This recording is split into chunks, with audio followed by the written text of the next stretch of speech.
నమస్తే, welcome to n times. నేను బాపయ్య.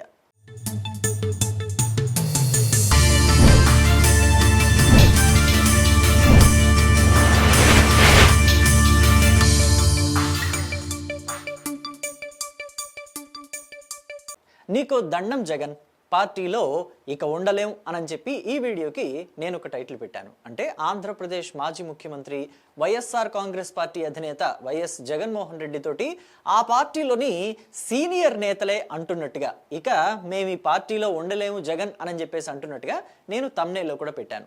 ఎందుకు అలాంటి టైటిల్ పెట్టాల్సి వచ్చింది? నిజంగానే వైఎస్ఆర్ కాంగ్రెస్ పార్టీలోని కొంతమంది సీనియర్ నాయకులు జగన్మోహన్ రెడ్డి పట్ల అసంతృప్తితోటి రగిలిపోతున్నారా అని అంటే పొలిటికల్ వర్గాలు అవుననే అంటున్నాయి. పైగా ఇంటర్నల్ వర్గాల సమాచారం ఏంటంటే వైఎస్ఆర్ కాంగ్రెస్ పార్టీలోని కొంతమంది సీనియర్ నాయకులు రహస్యంగా భేటీలు కూడా అవుతున్నారట. ఇక మనం ఈ పార్టీలో ఉంటే మన రాజకీయ మనుగడ ప్రశ్నార్థకంగా మారుతుంది. మనం రాజకీయ చరమాంకుల్లో ఉన్నాం, సీనియర్లమి. ఒక 30-35 ఏళ్ల నుంచి రాజకీయాలు చేస్తున్నాం, దగ్గరగా 40 ఏళ్ళు అవుతుంది రాజకీయాల్లోకి వచ్చి. ఇలాంటి పరిస్థితుల్లో రాజకీయాల్ని ఎండ్ చేస్తున్న మనం ఇలాంటి పొలిటికల్ పార్టీలో ఎండ్ చేస్తే మనకి గౌరవం ఉండదు అని చెప్పేసి వాళ్ళు భావిస్తున్నారట. ఎందుకంటే మొన్న 2024 ఎన్నికల్లో ఆ సీనియర్లు అంతా కూడా ఓటమి పాలయ్యారు. పైగా 2029 ఎన్నికల్లో ఏమైనా గెలుస్తామా అంటే ఆ నమ్మకం కూడా కనిపించటం లేదు. నమ్మకాలు సన్నగిల్లిపోతున్నాయి. సో పొలిటికల్ కెరియర్ని ఎండ్ చేసేటప్పుడు ఒక విక్టరీతో ఎండ్ చేయాలని ఏ పొలిటీషియన్ అయినా అనుకుంటాడు. సో మరి ఇలాంటి పరిస్థితుల్లో వైసీపీలో ఉంటే అది సాధ్యపడుతుందా? సాధ్యపడదు అని చెప్పేసి తెలుస్తుంది. సో మళ్ళీ ఇంకొక విషయం ఏంటంటే ఇందులో ఈ సీనియర్ పొలిటీషియన్లు అంతా కూడా వాళ్ళ పిల్లలకి పొలిటికల్ కెరియర్ని ఏర్పాటు చేయాలనుకుంటున్నారు. మంచి పొలిటికల్ ప్లాట్ఫామ్ ఉన్న పార్టీలో ఉంటే వాళ్ళ కెరియర్ నల్లేరు మీద నడకలాగా సాగుతుంది. కానీ ఇలాంటి పార్టీలో ఉంటే, వైసీపీలో ఉంటే మన పిల్లల కెరియర్ పాడైపోతుంది, మంచి ప్లాట్ఫామ్ ఇవ్వలేని వాళ్ళం అయిపోతాం, ఇవ్వలేని వాళ్ళగా మిగిలిపోతాం అని చెప్పి వాళ్ళంతా మదన పడుతున్నారట. అందుకనే వాళ్ళంతా సీక్రెట్గా భేటీ అయ్యి మనం ఏ పార్టీలోకి వెళితే బాగుంటుందా అని చెప్పేసి కూడా చర్చించుకుంటున్నట్టు తెలుస్తుంది. అయితే వాళ్ళంతా ఎందుకు ఇంతలా మదన పడుతున్నారు, ఎందుకు వేరే పార్టీలోకి వెళ్ళాలని చర్చించుకుంటున్నారనే దాంట్లో గనక మనం వెళ్ళి చూస్తే జగన్మోహన్ రెడ్డి ఒంటెద్దు పోకడే దీనికి కారణం. ఆయన ఎవరితోటి ఏ విషయాన్ని చర్చించరు. పార్టీలో సీనియర్లతోటి కొన్ని విషయాలు చర్చించి తీరాలి. రాజకీయ పరమైన అంశాలు, రాజకీయ పరమైన నిర్ణయాలు తీసుకుంటున్నప్పుడు వాళ్ళతో చర్చిస్తే లోటుపాట్లన్నీ చెప్తారు, మంచి చెడు చెప్తారు. ఆ మంచి చెడు వినకుండా వాళ్ళ మాటలు పెడచెవిని పెట్టేసి మోనార్క్లాగా వ్యవహరిస్తే ఎలాగా?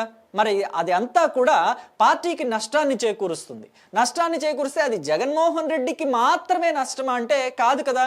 ఆ పార్టీలో ఉన్న పొలిటికల్ లీడర్స్ అందరికీ కూడా అది తీరని నష్టాన్ని ఏర్పరుస్తుంది. సో అందుకనే అది మిగతా వాళ్ళ మీద కూడా రిఫ్లెక్ట్ అవుతుంది. కాబట్టి ఆ నష్టం అంతా వాళ్ళు వాళ్ళ దారి చూసుకోవాలనుకుంటున్నారట. ముఖ్యంగా జగన్మోహన్ రెడ్డి చూస్తే 2024 ఎన్నికల్లో ఓడిపోయిన తర్వాత అసెంబ్లీకి వెళ్ళటమే లేదు. అసెంబ్లీ గేటు కూడా నేను చూడను అన్నట్టుగా ఆయన బిహేవ్ చేస్తున్నారు. ఏదో మొన్న వేటు పడుతుందేమో అన్నట్టుగా తన ఎమ్మెల్యేలతో అలా వెళ్ళి ఇలా వచ్చేశారు. అంతే తప్ప అసెంబ్లీలో కూర్చొని ప్రజల పక్షాన మాట్లాడటం లేదు.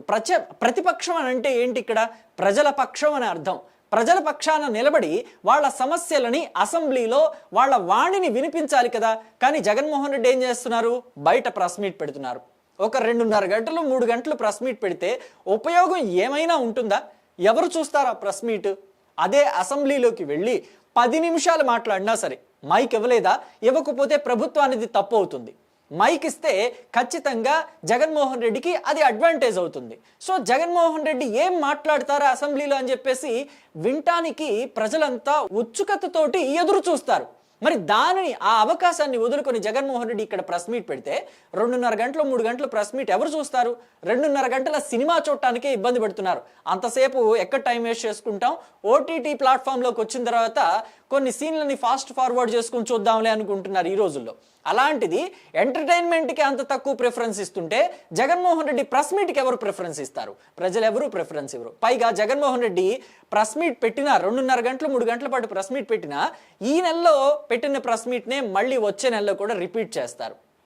ఎక్కడా కూడా ప్రెస్ వాళ్ళకి లేకపోతే రిపోర్టర్లకి మాట్లాడే అవకాశం ఉండదు. ఈయన ఏం చెప్పాలనుకుంటున్నారో అదే చెప్తారు. పైగా దేని గురించి అయినా మాట్లాడదామంటే టైం లేదు, అయిపోయింది, వెళ్ళాలి అని చెప్పేసి చెప్తూ ఉంటారు. ఇక ఈ విషయాన్ని పక్కన పెడితే ఇంకా మరొక ఇంపార్టెంట్ విషయం రాజధాని విషయంలో ఎంత ఇబ్బంది పడింది వైసీపీ అనేది 2024 ఎన్నికలప్పుడు చూసాం. వైఎస్ఆర్ కాంగ్రెస్ పార్టీ అధినేత జగన్ ఏమో విశాఖే రాజధాని, నా కాపురం కూడా అక్కడికే షిఫ్ట్ అయిపోతుందని చెప్పారు. అక్కడ ఏవో బిల్డింగ్స్ కూడా కట్టారు, మనమంతా చూసాం. కానీ ప్రజా తీర్పు ఎలా ఉంది? అమరావతే రాజధాని అని చెప్పేసి కూటమి ఏదైతే నినాదంతో ఎన్నికలకు వెళ్ళిందో వాళ్ళకే విజయాన్ని కట్టబెట్టారు ప్రజలు. మరి ప్రజావాణిని గౌరవించి, ప్రజా అభిప్రాయాన్ని గౌరవించి జగన్మోహన్ రెడ్డి జై అమరావతి అనాలి, ఇష్టం ఉన్నా లేకపోయినా. కానీ జగన్మోహన్ రెడ్డి ఏమంటున్నారు? మావిగన్ అంటున్నారు. ఈ మావిగన్ వల్ల ఎంత నవ్వుల పాలవుతుంది వైసీపీ అనేది గమనించుకుంటున్నారా? లేదు.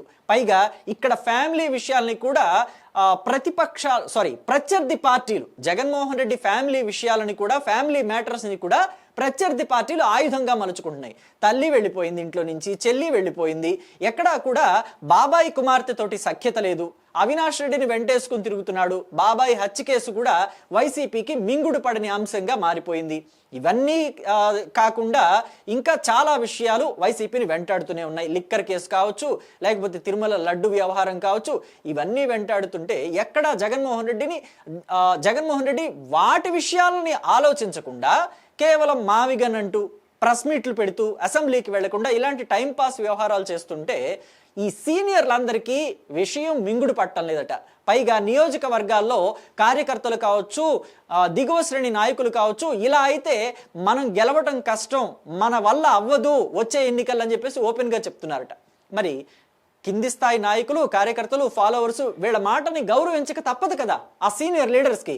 అందుకనే వాళ్ళు కూడా వాళ్ళ తోవ వాళ్ళు చూసుకోవాలి అని చెప్పేసి భావిస్తున్నట్టుగా తెలుస్తుంది. ముఖ్యంగా ఈ భేటీలు పెట్టుకుని ఇట్లా రహస్యంగా మంతనాలు జరుపుతున్న నాయకుల్లో బొత్స సత్యనారాయణ ఉన్నారు, పెద్దిరెడ్డి రామచంద్రారెడ్డి ఉన్నారు, అలాగే ధర్మాన బ్రదర్స్ ఉన్నారు, ధర్మాన కృష్ణదాసు, ధర్మాన ప్రసాదరావు ఉన్నారు, అలాగే ఇంకా పిల్లి సుభాష్ చంద్రబోస్ లాంటి వాళ్ళు ఉన్నారు అని చెప్పి ఇంటర్నల్గా సమాచారం నడుస్తుంది.